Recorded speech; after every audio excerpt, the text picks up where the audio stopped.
नमस्कार। मैं वी के शास्त्री अपने चैनल के माध्यम से आप सभी दर्शकों का बहुत बहुत स्वागत करता हूं। जाते जाते क्या देकर जाएगा 2023। जी हाँ, आप सभी के मन में यही प्रश्न लगातार आ रहा होगा कि वर्ष 2023 जाते जाते क्या देकर जाएगा। क्या आपकी आर्थिक स्थिति में सुधार आएगा? संतान, विवाह, नौकरी, रोजगार को लेकर आपके मन में जो चिंताएं थी क्या वो दूर होंगी? क्या भाग्य आपका साथ देगा? व्यापार में जो मंदी की स्थिति थी क्या वो दूर होगी? क्या विदेश जाने का सपना पूरा होगा? आपके मन में चल रहे इन्हीं सब प्रश्नों का समाधान लेकर ये वीडियो अपलोड कर रहा हूँ। 1 दिसंबर 2023 से मैं आपके लिए एक नई शुरुआत करने जा रहा हूं। आपकी समस्याओं के समाधान के लिए मैं अपने हर वीडियो के साथ किसी एक दर्शक की समस्या का समाधान निःशुल्क प्रस्तुत करूंगा। आप अपना नाम, जन्म तिथि, जन्म का समय, जन्म का स्थान और अपनी समस्या कमेंट करके बताएं। आपकी गोपनीयता बनी रहे इसलिए समस्या समाधान का जो वीडियो अपलोड करूंगा उसमें केवल आपकी जन्म तिथि और जन्म के समय का उल्लेख रहेगा। आप अपनी जन्म तिथि और जन्म के समय के आधार पर अपनी समस्या का समाधान देख सकेंगे। इस वीडियो में जो विश्लेषण मैं करने जा रहा हूं वो आपकी चंद्र राशि के आधार पर आधारित है। यानी चंद्रमा आपकी जन्म कुंडली में जिस राशि में गोचर कर रहे हैं वही आपकी चंद्र राशि होगी और उसी के आधार पर आपको इस वीडियो को समझना है। जहाँ तक उपायों की बात है उसके लिए एक वीडियो अलग से अपलोड कर दिया है, लिंक दे रहा हूँ डिस्क्रिप्शन बॉक्स में, वहाँ से देख लीजिएगा और उसी के अनुसार उपाय भी कीजिएगा। तो ये है मिथुन राशि के जातकों की कुंडली। आपके लग्न के स्वामी युवराज बुध हैं और बुध का गोचर इस समय कुंडली के 7वें भाव में देवगुरु बृहस्पति की राशि में है और यहाँ पर 16 दिसंबर को सूर्य भी आ जाएंगे राशि परिवर्तन करके और 7वें भाव में बुधादित्य राजयोग बनेगा। शुक्र का गोचर आपकी कुंडली के 5वें भाव में है और 25 दिसंबर को शुक्र राशि परिवर्तन करके 6ठे भाव में आ जाएंगे। यहाँ पर मंगल का गोचर अपनी ही राशि वृश्चिक राशि में है। मंगल और शुक्र का धन शक्ति योग बनेगा। केतु आपकी कुंडली के 4थे भाव में, राहु 10वें भाव में और देवगुरु का गोचर कुंडली के लाभ के भाव में है। शनिदेव अपनी मूल त्रिकोण राशि कुंभ राशि में आपके भाग्य भाव में गोचर कर रहे हैं और 24 नवंबर से राहु के नक्षत्र शतभिषा में गोचर कर रहे हैं। तो इस तरह की दिसंबर की जो ग्रह स्थितियां हैं वो आपके लिए बहुत ही अनुकूल हैं। तो आइए समझते हैं कि इस गोचर का आपको क्या लाभ मिलेगा। 2023 का समग्र विश्लेषण किया जाए तो कुल मिलाकर 2023 के 11 महीने आपके लिए ज़्यादा अच्छे नहीं रहे होंगे, क्योंकि किसी भी जातक की कुंडली में कोई भी ग्रह अपना फल तभी दे पाता है जब वो ग्रह मजबूत स्थिति में हो, किसी भी तरह से पीड़ित ना हो, पाप प्रभाव में ना हो और जातक के जीवन में उस ग्रह की महादशा या अंतर्दशा गतिमान हो। हमारे जीवन पर सबसे अधिक और सबसे दूरगामी प्रभाव उन ग्रहों के गोचर का पड़ता है जो एक ही राशि में लंबे समय तक गोचर करते हैं। शनिदेव, देवगुरु बृहस्पति, राहु और केतु।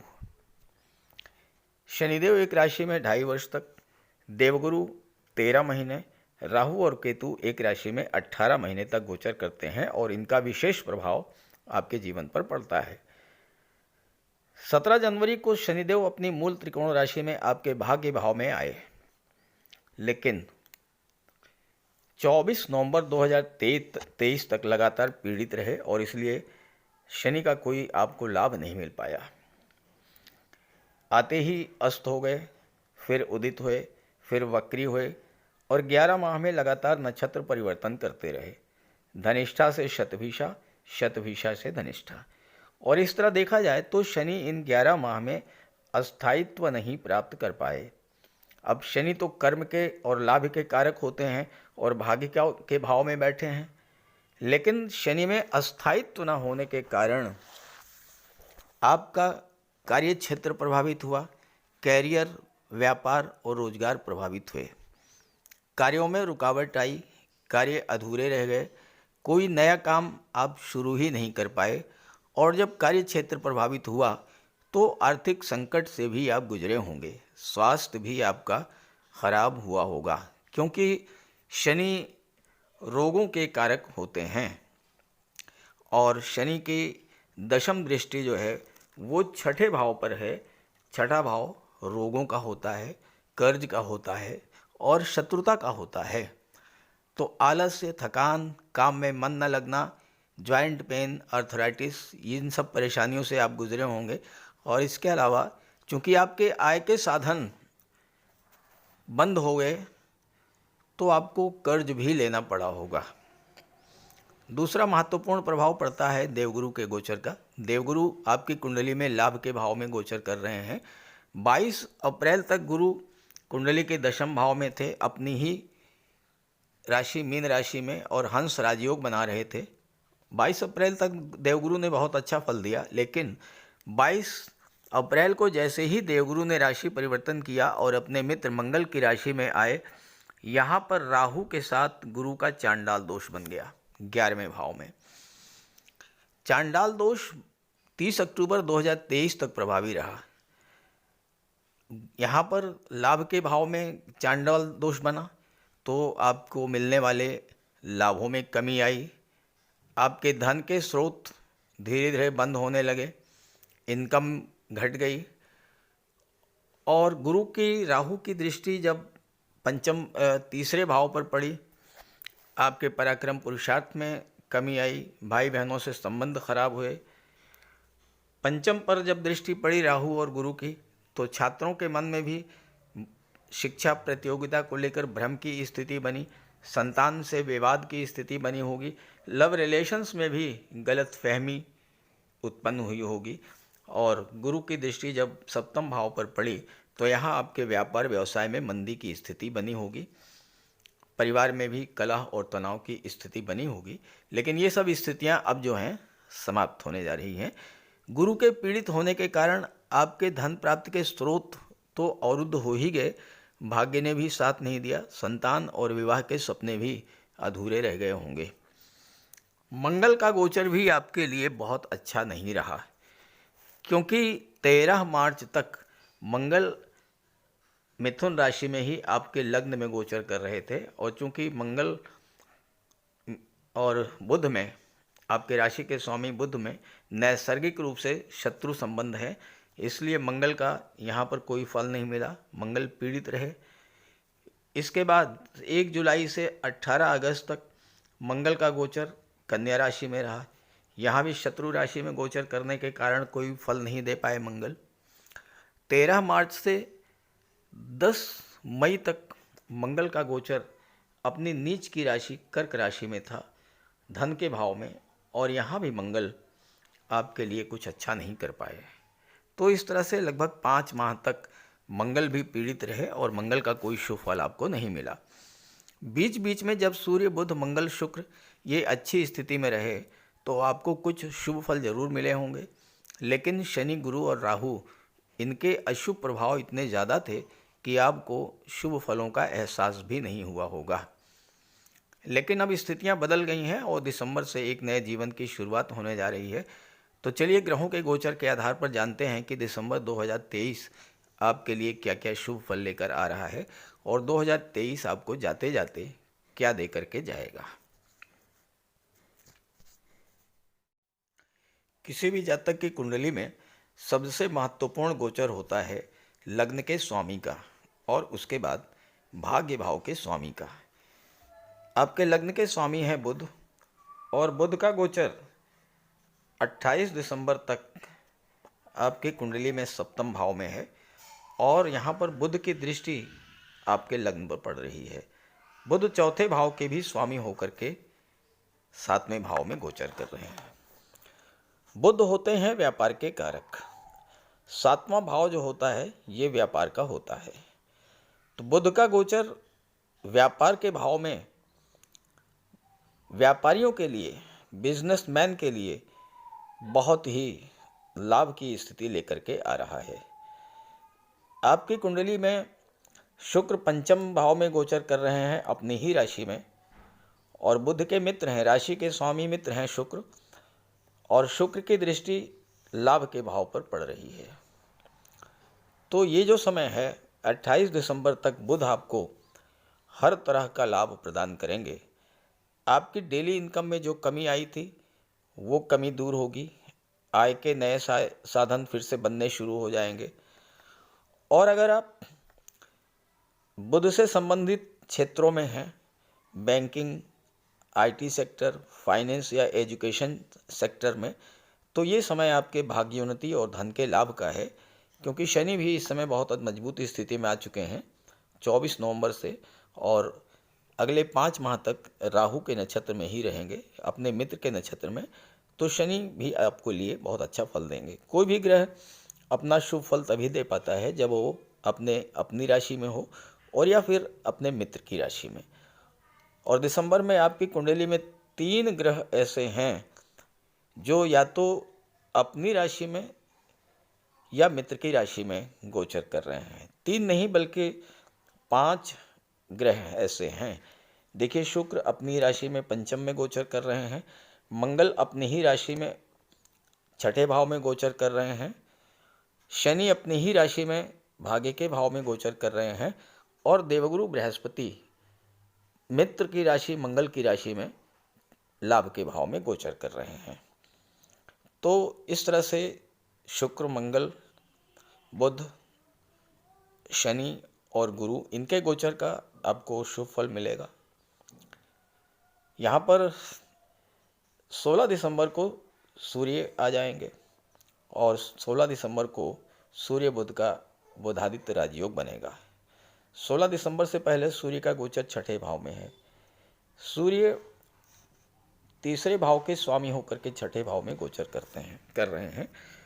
और जब भी सूर्य का गोचर छठे भाव में होता है तीसरे भाव के स्वामी होकर, तो चूंकि सूर्य सरकारी नौकरी के कारक हैं, आपको सरकारी नौकरी ऐसी मिलेगी जिसमें लगातार आपके ट्रांसफर्स होते रहेंगे।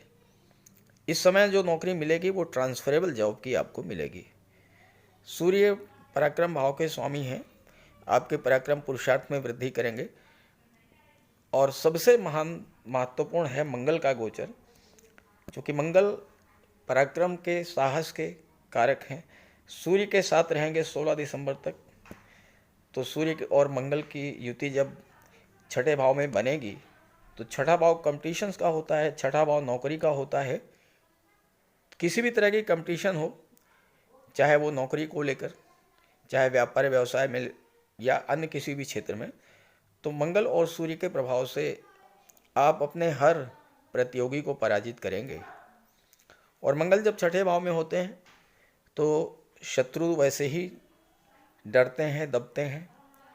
शत्रुता तो होगी नहीं।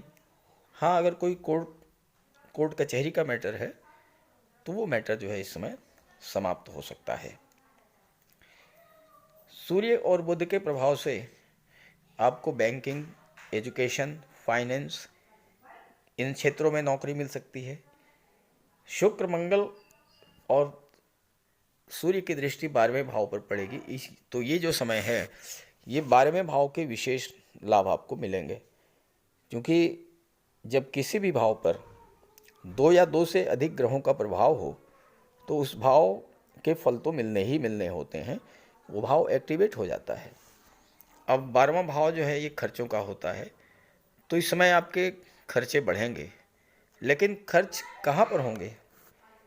बुध आपकी कुंडली में चौथे भाव के स्वामी हैं, आपके लग्न के स्वामी चौथे भाव के भी स्वामी हैं, और चौथा भाव है भूमि, भवन, प्रॉपर्टी का। और केतु यहाँ बैठे हैं। केतु का अर्थ ही होता है ऊंचाई या बुलंदी।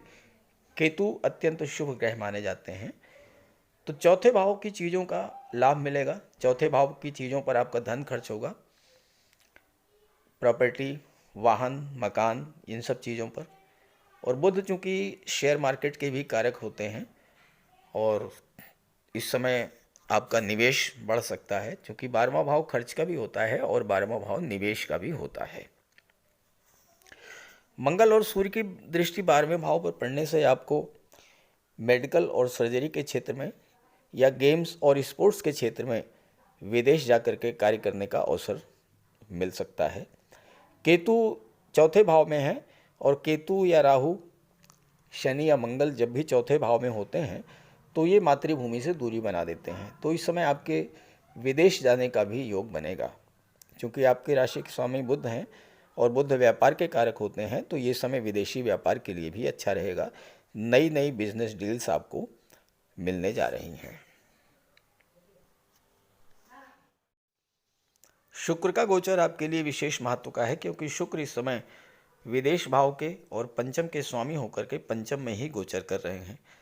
पंचम भाव शुक्र को अत्यंत प्रिय है, क्योंकि पंचम भाव संतान का होता है, शिक्षा का होता है, कल्पना शक्ति का होता है, लव रोमांस का होता है। और यहाँ पर शुक्र अपनी ही राशि में गोचर कर रहे हैं और शुक्र प्रेम के ग्रह हैं। तो आपका लगाव पंचम भाव की चीज़ों से बढ़ेगा, एकादश भाव की चीज़ों से बढ़ेगा और 12वें भाव की चीज़ों से आपका लगाव बढ़ेगा। अब पंचम भाव लव रिलेशंस का है, तो लव रिलेशंस को और मजबूत करने के लिए शुक्र का गोचर हुआ है। यहाँ पर आपके रिलेशंस मजबूत होंगे, नए रिलेशंस बन सकते हैं और पुराने रिलेशंस में इतनी निकटता आएगी कि विवाह के बंधन में बंधने का भी योग बन जाएगा।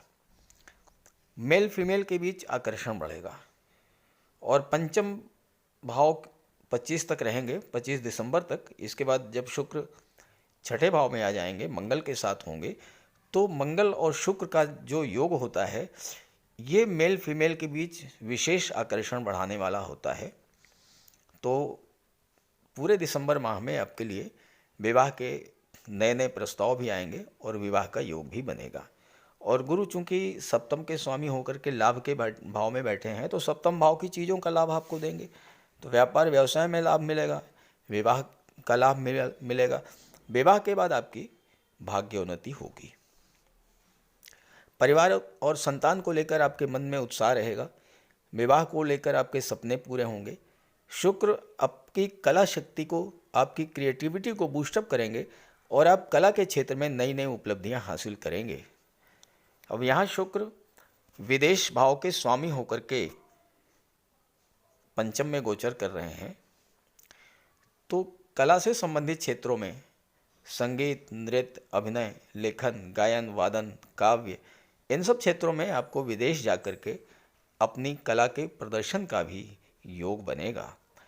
कुंडली का पंचम भाव लॉटरी और शेयर से लाभ को दर्शाता है और शुक्र की दृष्टि लाभ के भाव पर पड़ रही है, तो इस समय आपको शेयर या लॉटरी का भी लाभ मिल सकता है।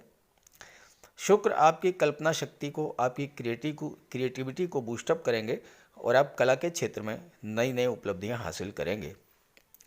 छात्रों के लिए भी ये समय बहुत अच्छा रहेगा, क्योंकि पंचम में शुक्र अपनी ही राशि में गोचर कर रहे हैं, अत्यंत शुभ ग्रह है, तो शुक्र की शुभता आपको मिलेगी। देवगुरु की दृष्टि शुक्र पर पड़ रही है और देवगुरु संतान के, ज्ञान के, बुद्धि के, विवेक के कारक हैं, धन के कारक हैं। तो छात्रों को पढ़ाई के साथ साथ धन प्राप्त करने का भी अवसर मिलेगा, क्योंकि पंचम भाव पर शुक्र और गुरु दो ऐसे ग्रहों का प्रभाव है जो धन के प्रबल कारक होते हैं। तो हो सकता है कि आपको कोई स्कॉलरशिप या पार्टनरशिप जॉब मिल जाए। उच्च शिक्षा के लिए विदेश जाने का भी योग बन रहा है इस समय। और चूंकि बुध आपके कुंडली में चतुर्थ भाव के स्वामी हैं, आपके लग्न के स्वामी हैं और शुक्र के मित्र हैं, तो आपके शुक्र के गोचर का पूरा लाभ इस समय मिलने जा रहा है। अब शुक्र जब छठे भाव में आ जाएंगे 25 दिसंबर को, तो चूंकि शुक्र धन के कारक हैं, 12वें भाव पर दृष्टि डालेंगे तो विदेश से धन की प्राप्ति होगी।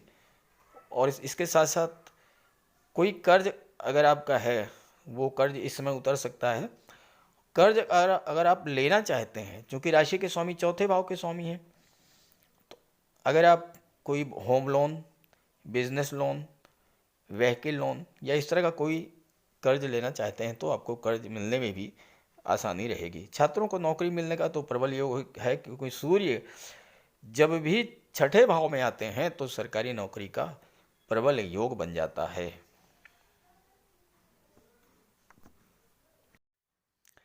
शनिदेव आपकी कुंडली में अष्टम के स्वामी होकर के नवम में गोचर कर रहे हैं। शनि मार्गी हो चुके हैं और राहु के नक्षत्र में गोचर कर रहे हैं, मित्र के नक्षत्र में। तो ये जो समय है ये आपके लिए भाग्य का साथ तो मिलेगा ही, एक विशेष परिवर्तन का भी समय होगा, क्योंकि अष्टम के स्वामी हैं शनि और अष्टम भाव परिवर्तन का होता है। तो आपके जीवन में जो स्थितियां इसमें चल रही हैं उसमें परिवर्तन होगा। आपके जीवन में जो परेशानियां, जो कष्ट, समस्याएं लंबे समय से चली आ रही थीं वो समाप्त होंगी। अष्टम भाव गुप्त धन का होता है, शनि भाग्य के भाव में बैठे हैं और लाभ के भाव पर दृष्टि डाल रहे हैं, तो इसमें गुप्त धन प्राप्ति का योग बनेगा। कोई पैतृक संपत्ति आपको मिल सकती है, लॉटरी से, शेयर से पैसा मिल सकता है, ससुराल पक्ष से आपको धन की प्राप्ति हो सकती है, इंश्योरेंस के क्षेत्र से आपको पैसा मिल सकता है। क्योंकि राहु आपकी कुंडली में दशम भाव में है और केंद्र के भाव में जब भी राहु का गोचर होता है, शुभ ग्रह की राशि में जब भी राहु का गोचर होता है तो राहु बहुत अच्छा फल देते हैं। अब यहाँ पर दो चीज़ समझनी है आपको बहुत ध्यान से। राहु होते हैं असीम विस्तार के कारक, राहु की कोई लिमिट नहीं है, अनलिमिटेड एक्सपेंशन करते हैं राहु। तो राहु आपके कार्य क्षेत्र का, आपके व्यापार व्यवसाय का विस्तार करेंगे। स्थिति ही ऐसी बनेगी कि आप स्वतः अपने व्यापार व्यवसाय को एक्सपेंड करेंगे। लेकिन शनि राहु की राशि में है और शनि अष्टम के स्वामी हैं। अष्टम भाव क्या है? अष्टम भाव गुप्त रहस्यों का है, राहु सीक्रेसी के कारक हैं। तो राहु ये चाहते हैं कि आप सीक्रेसी को मेंटेन रखें। कहने का आशय ये है कि अपने भविष्य को लेकर, व्यापार व्यवसाय को लेकर, नौकरी को लेकर आपके मन में जो चल रहा है वो किसी से शेयर मत कीजिएगा। स्थिति यहाँ तक मैं आपको बताऊं कि अगर आपकी नौकरी लग चुकी है, सिलेक्शन हो चुका है, किसी को डिस्क्लोज मत कीजिएगा, किसी को मत बताइएगा जब तक आपको नियुक्ति पत्र ना मिल जाए और जब तक आप ज्वाइन ना कर लें। क्योंकि अगर आपने गोपनीयता भंग की, सीक्रेसी मेंटेन नहीं रखा, तो राहु नेगेटिवली एक्ट करके फिर आपके लिए समस्या पैदा कर देंगे। तो इस बात का ध्यान रखिएगा। और दूसरी बात यह है कि राहु टेक्नोलॉजी के कारक होते हैं और अपना आपके कर्म भाव में, कार्य क्षेत्र में गोचर कर रहे हैं, तो अचानक से आपके कार्य क्षेत्र में बहुत बड़ी उपलब्धि प्राप्त कराएंगे राहु। टेक्नोलॉजी से, आईटी सेक्टर से, कम्युनिकेशन के क्षेत्र से जुड़ करके आप जितना अच्छा अधिक कार्य करेंगे उतना ही अधिक आपको इस गोचर काल में लाभ प्राप्त होगा। दिसंबर का महीना मिथुन राशि के जातकों के लिए एक नई शुरुआत लेकर के आ रहा है, इसका आप पूरा लाभ उठाएं। और दूसरी बात यह है कि आप अपनी जन्म कुंडली को नेट से डाउनलोड कर लें और उसमें देखें कि आपके जीवन में किस ग्रह की महादशा और किसकी अंतर्दशा चल रही है, उस ग्रह का उपाय अवश्य कर लें। उपायों पर एक वीडियो अलग से अपलोड कर दिया है, उसका लिंक दे दिया है डिस्क्रिप्शन बॉक्स में, आप वहाँ से देख लीजिएगा। और वीडियो अच्छा लगा हो तो अपने साथियों को, मित्रों को भी ज़रूर शेयर कीजिएगा। नमस्कार।